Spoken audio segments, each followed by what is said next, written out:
Forget the silent night. Forget the calm and bright. If you peel back the layers of the Christmas story, past the nativity sets and the gold ribbon, you don't find a holiday. You find a crime scene.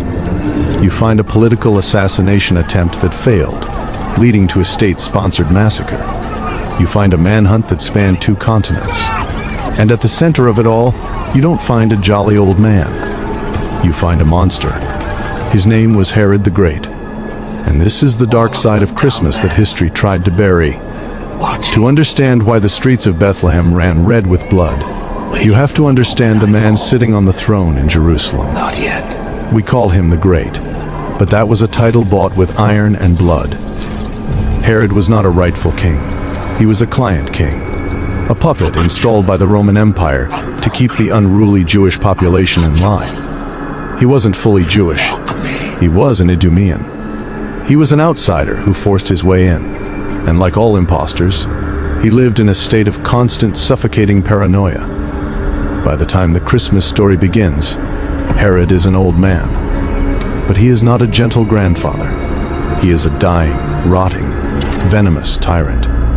Historical records tell us he was suffering from a disease that caused gangrene of the genitals and worms to breed in his flesh.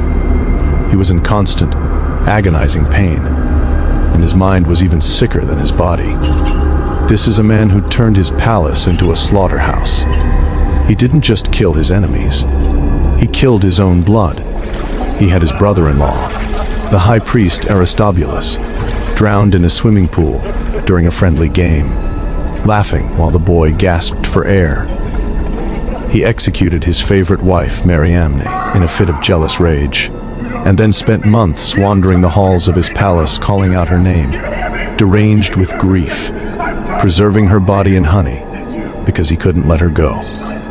He strangled his own sons, Alexander and Aristobulus, because he suspected them of plotting against him.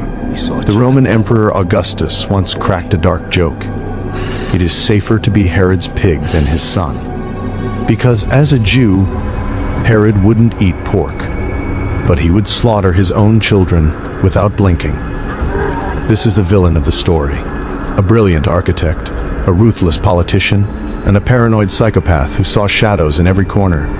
He had spies everywhere. He had secret police. He read the mail. He listened to the whispers in the marketplace. Jerusalem wasn't a holy city. It was a surveillance state. So imagine the tension when a caravan of foreign dignitaries arrives at the city gates, asking the one question that could get you killed. We call them the 3 wise men. We picture 3 guys on camels following a star like a GPS. But that's the fairy tale. The reality was a geopolitical crisis. The text calls them Magi. These weren't just astrologers. They were kingmakers from the east, likely from the Parthian Empire. You have to understand the map. Rome controlled the west. Parthia controlled the east. They were superpowers locked in a Cold War. For a group of high-ranking Parthian officials to ride into Roman-occupied Jerusalem was not a casual visit. It was a diplomatic incident. They ride straight to the palace. They don't have an appointment. They don't care about protocol. They walk into the court of the most paranoid man in the world and drop a bomb. Where is he who has been born King of the Jews? For we saw his star when it rose and have come to worship him. Stop and look at those words. Born king. Herod wasn't born king. He was appointed king. King of the Jews. That was Herod's title. It was printed on his coins. It was carved into his monuments. These strangers were telling Herod, to his face, that his replacement had arrived, and they claimed the cosmos itself, the stars, had validated this new rival. The Bible says, when Herod the king heard this, he was troubled, and all Jerusalem. With him, troubled is a polite translation. Herod was terrified. And when a dictator is terrified, the people bleed. All Jerusalem with him means the city held its breath. They knew the cycle. They knew that when Herod felt threatened, heads rolled. But Herod doesn't scream. He doesn't order the guards to arrest the Magi immediately. That would be too messy. These are foreign diplomats. Instead, he engages in tradecraft. He goes into spy mode. First, he calls in his own intelligence community, the chief priests and scribes. He demands a briefing. Where is this Messiah supposed to be born? They pull the ancient files, the scrolls of Micah. In Bethlehem of Judea, they tell him. For so it is written, Bethlehem, the city of David, the royal line. It all fits. The threat is credible. What is it? Now Herod has a location, but he needs a target. Bethlehem. He needs a name. The prophet Micah.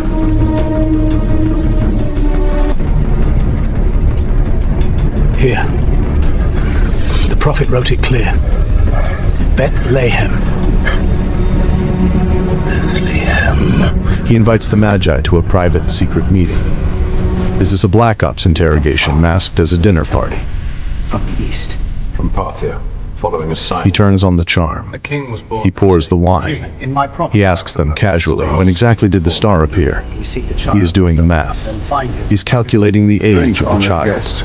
Today's winter is harsher than our reputation. Your hospitality is generous, King Herod. The wine is strong. It clears the mind. And I like my guests thinking clearly. If the star appeared 2 years ago, the child is a toddler. If it appeared last week, he is a newborn. He is building a kill profile. 2 years ago. I remember the rumors. Then he recruits them. You tracked the star across half the earth. What did it show you? Only that it rose. Nothing more can be certain. The heavens give signs, not names. And yet you came to me. You expect me to believe that is all? He tries to turn the Magi into double agents. Search diligently. Go and search diligently for the child, he tells them. Come back. And when you have found him, bring me Tell me word, where he is. that I too may come and worship him. It is the lie of a We predator. heed your word. He wants them to do the legwork. He wants them to pinpoint the target so he can send a hit squad to eliminate the threat with surgical precision. The Magi leave the palace.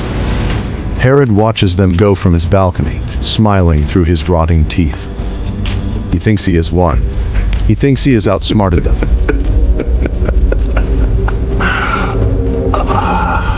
It's finished.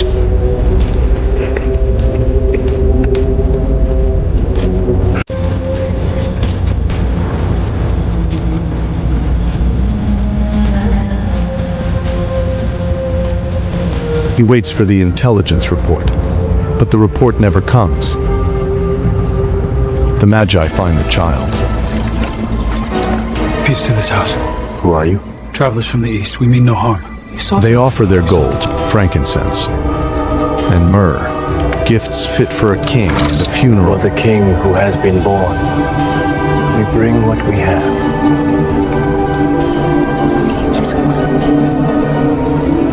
But that night, they receive a warning.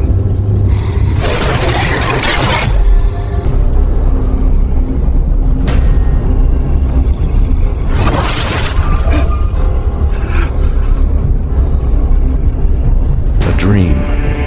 Do not return to Herod. They realize the game.